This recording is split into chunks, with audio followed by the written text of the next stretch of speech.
月刊スクールの編集長の篠田と申します。今日全体の司会進行をやりますのでよろしくお願いします。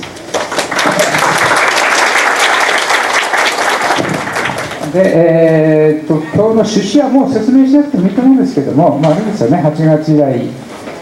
朝日新聞叩きみたいな動きが出る中で、いろんな問題がジャーナリズムに問われていると思いますのでね、今日はそういうことを議論したいというふうに考えています。それでちょっとお知らせなんですけれども、一応今日本当に今日のタイムスケジュール言ってると思うんですけれども、多少いろいろ変更ができます。まずですね、森達也さんがさっき電話あって体調を崩したんで今日は行けないというふうに、連絡がありました。森さんの話を聞きたいと思って来られた方ごめんなさい、そういうことですので、それでですね、1部と2部一応分けてるんですけれども、ちょっと多少入れ替わったりをしてますんでね、その辺は臨機応変にいきたいと思います。それからですね、ちょっと最初に告知をしたのとだいぶ入れ替わっちゃってると思うんですけれども、入れ替えた一番大きい理由はですね、今日実はですね、これはなかなかすごいことなんですけれども、朝日新聞の現役の人が出てくれることになったんです。で、これによってちょっと全体を入れ替えたりしました。で、武田さんっていうんですけども、その朝日新聞の現役の記者がこういうところ現場に出るのは初めてだと思います。これがしかもその慰安婦報道の検証をやった人なんですよね。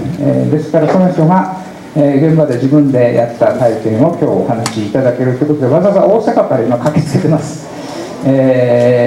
いうことで、その人が入るということなので、急遽全体をある程度内容に沿って入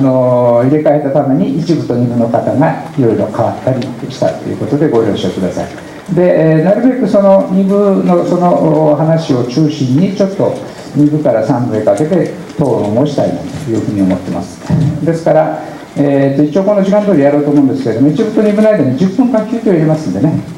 そこで出演者が入れ替わったりして、でそれから2部と3部の間は休憩なしでいきますので、お手元に渡った紙の中に発言用紙っていうのがあると思いますので、2部の終わり頃にですね、スタッフの方に、動いてもらって、回収しますので、もし3部で発言したいという方はですね、2部の終わり頃にさらさらと用紙を書いて、それからお名前と所属を書いてスタッフに渡していただけますでしょうか。で、ここ一応9時10分と私は思ってたんですけど、さっき事務所の人に9時に終わらせてって言われましたので、もうすでに10分予定が来るとみたいな状況ですので、この2部から3部は、迅速にいきたいと思います。それで多分一言言いたいという方は今日多いと思うんですけれども、全員の方お受けするわけには多分いかないと思いますのでね、ご了承いただきたいと思います。それでここは9時半までに、椅子を片付けて撤収しなくちゃいけないんです。ですから帰りには、ちょっと椅子を片付けするのを手伝っていただく可能性があります。それも慣れてるスタッフ今日いますのでね、全員がってことになってもいいと思うんですけども、それから、もう一つ発言用紙と一緒にアンケートにも使えるようになってますので、発言のために使わなかった方も、最後にちょっと感想などを書いて、受付のところで渡していただけたらと思います。で、多分この議論ってまだ続きますんでね、そうか、ちょっと言ってもらえるのかな、今どういう状況かっていうとですね、朝日新聞社内で社員集会っていうのが先週ぐらいから継続して開かれてるんですね。現場が上層部を突き上げてるみたいな、今そういうことらしいんです。ですから、多分ここの1週間ぐらいの局面ってすごく重要な局面なんですね。朝日新聞の現場の人たちが今このものについてちゃんと自分たちもどうしようかということを議論している今最中なんですね。という局面ですので、今日多分これ